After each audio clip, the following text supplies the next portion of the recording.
coragem, né, de estar na defesa sempre de quem mais precisa. Então, tem até aí nessa faixa de 12 minutos, sem prejuízo.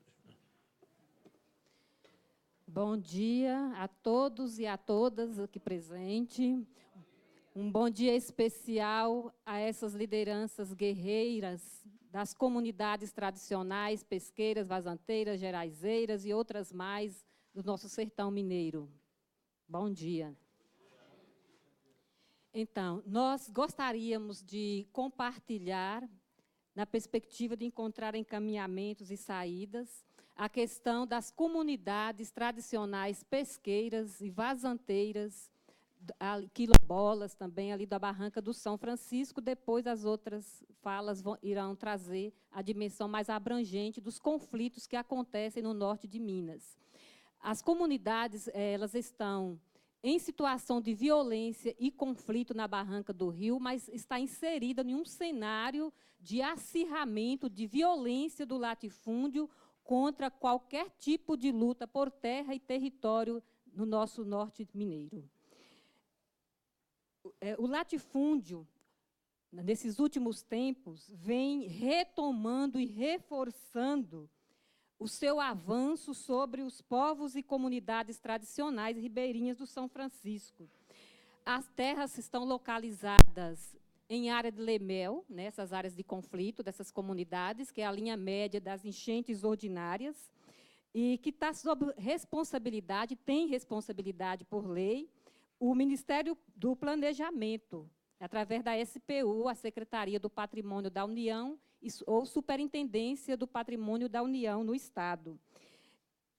É bom deixar claro que as comunidades, na sua luta de resistência, elas estão amparadas na Constituição Federal, frente ao embate com o próprio órgão do Estado, que tem o dever de regularizar essas terras e territórios, né, que são da União, tendo como prioridade essas comunidades.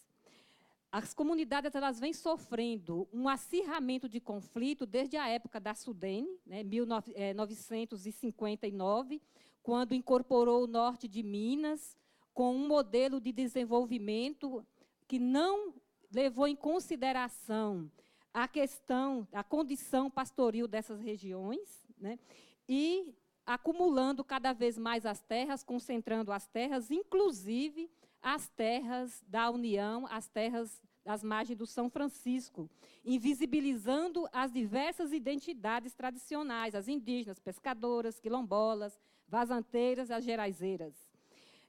Outro marco importante, além desse marco da chegada da Sudene, foram as enchentes de 1979.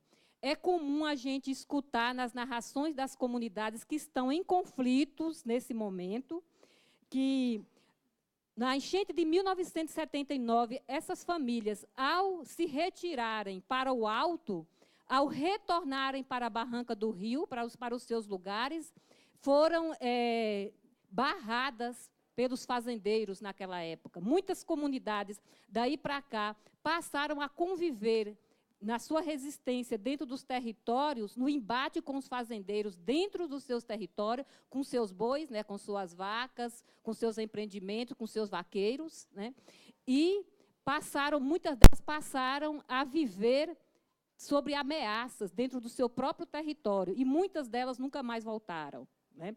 Então, a gente está convivendo indignados com essa luta desigual. Há uma luta desigual entre fazendeiros e comunidades tradicionais. Esses fazendeiros, muitas vezes, estão utilizando, como está muito forte agora, dos aparatos judiciais e policiais para grilar as terras da União ao longo do rio. Várias comunidades estão sendo alvos de ações possessórias, muitas delas com liminar de reintegração de posse, já deferida, e o Estado, mediante os seus órgãos competentes, precisa reconhecer isso, que ele tem a tarefa, através dos seus órgãos competentes, de defender os direitos territoriais tradicionais dessas comunidades. Aqui a gente quer deixar isso muito claro aqui. Esse povo das barrancas estão desprotegidos, estão numa luta desigual com os fazendeiros que estão munidos de todas as condições financeiras, econômicas, políticas, jurídicas e, inclusive, um processo de educação, né, escolar que para essas comunidades foi negado ao longo desse tempo. Então, que eles estão munidos de todos os aparatos contra as comunidades totalmente desprovidas, né? Em muitas situações, para apoderar dessas terras da União de forma imprópria, os fazendeiros eles estão usando um mecanismo também que a gente denuncia, de individualizar os conflitos, né? Pega os conflitos que são coletivos e direciona a uma ou outra liderança e ainda pronunciam em espaços públicos que o conflito não é contra a comunidade, mas contra o fulano e a fulana que é a liderança, né?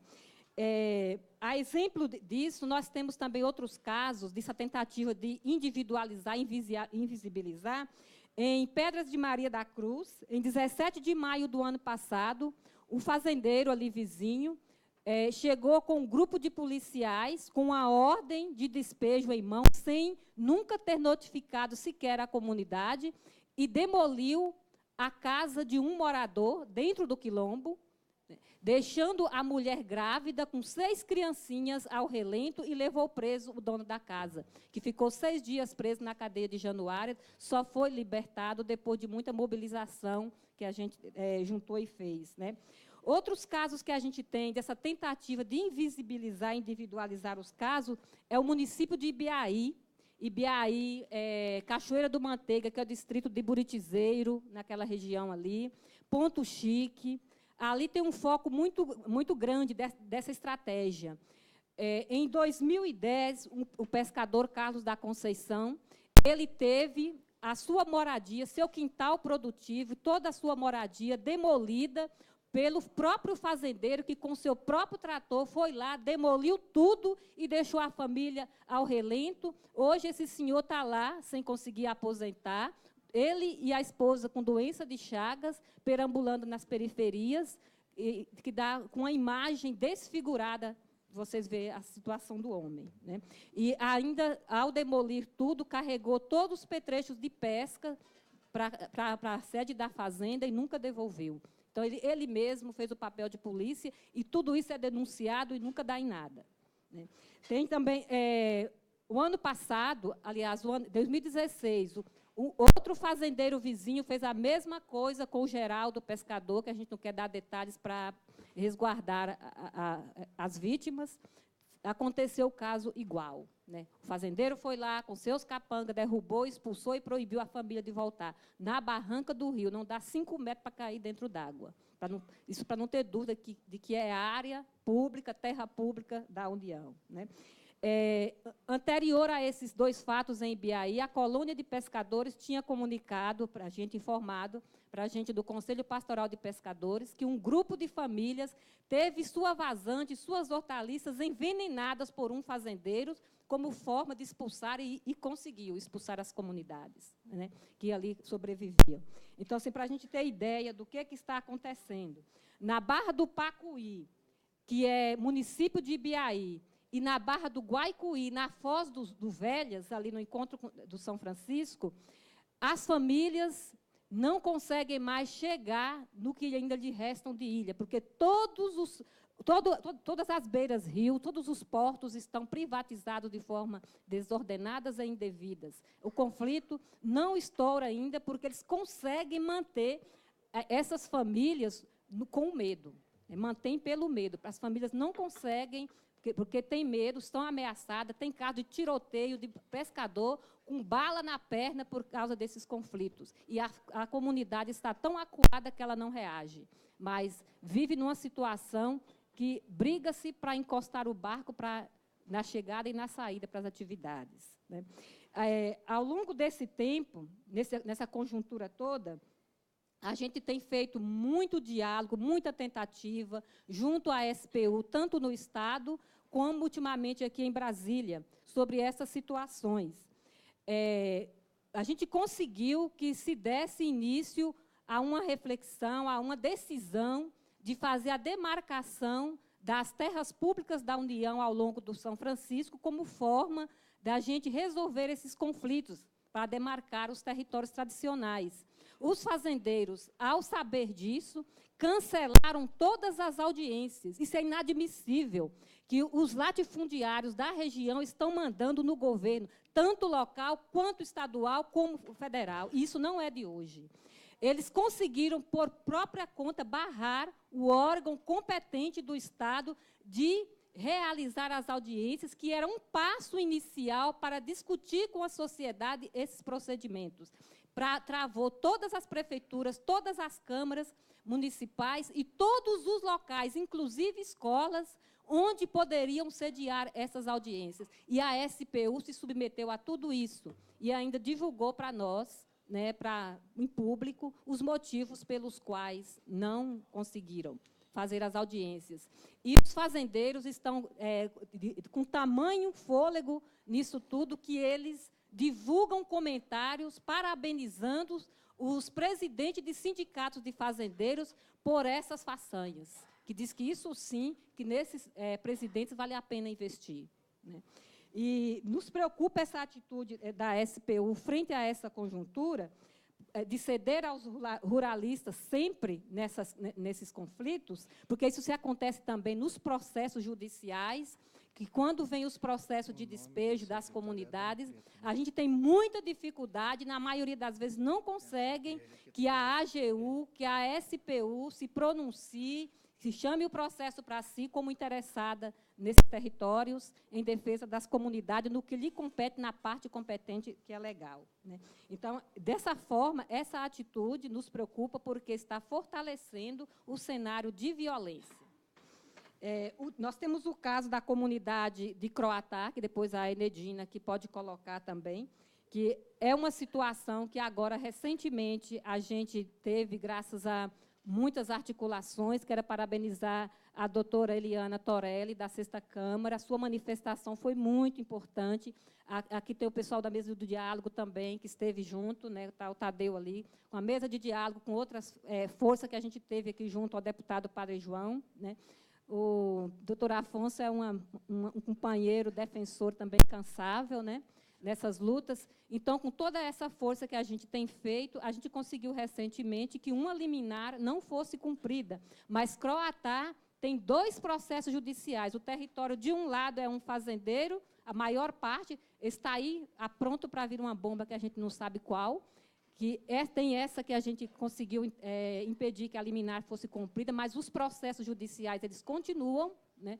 E se esse outro processo que tem da outra fazenda, do outro lado do território, vir a ser cumprido, são mais de 400 famílias que vão perambular pela cidade sem saber o que fazer, né? Então, é importante que a gente tenha claro que se trata de uma comunidade tradicional, certificada pela Fundação Cultural Palmares, tem processo de regularização aberto no INCRA, e a comunidade ela está já elaborando o relatório para o RTID, que é o relatório antropológico, já está em fase de conclusão, a primeira fase do território, em convênio com a Unimontes, mas, com tudo isso, nada disso tem sido suficiente para argumentar aos juízes e aos demais órgãos competentes de que essa comunidade tem o direito no seu território e que, por isso, não merece ser despejada e jogada ao relento. A comunidade quilombola, pesqueira e vazanteira de Caraíbas, ela está ameaçada de perder o seu único taus, né, que não é só dela, que nós falamos que é o nosso único taus, né, que tem no São Francisco, ao longo do Rio Mineiro, né, o São Francisco Mineiro. A SPU até hoje concedeu um único taus e a própria SPU sempre está insinuando a tomar esse taus de volta, por pressão de fazendeiros. Os fazendeiros ali estão formando um complô que, judicialmente, são, no mínimo, 5 processos judiciais só para essa comunidade, com tentativa de despejar a comunidade, e ainda tem uma questão que joga sobre a comunidade todas as possibilidades, tanto ambientais, todas as condições que podem derrubar esse taus, argumentos que vão sendo criados, né? Então, a comunidade ela está já com taus, mas ela não está diferente das demais, ela é a mais atacada. a mais atacada, né? E não faltam argumentos criados pelos fazendeiros da região para isso. Então, a gente quer frisar que nessa questão de Caraíbas, justamente por essa pequena conquista, ela é uma comunidade que sofre criminalização, de toda aquela região, inclusive da prefeitura municipal, todos os anos. Para essas crianças dessa comunidade frequentar a escola, tem que haver não sei quantas denúncias, inúmeras denúncias e manifestação. É o caso de Croatá também, em Januária, que esse ano, não só esse ano, teve que ocupar a prefeitura, a Secretaria de Educação para conseguir o transporte escolar. Caraíbas, durante todo o semestre, esse primeiro semestre, as crianças começaram a frequentar a aula agora, na última semana de junho.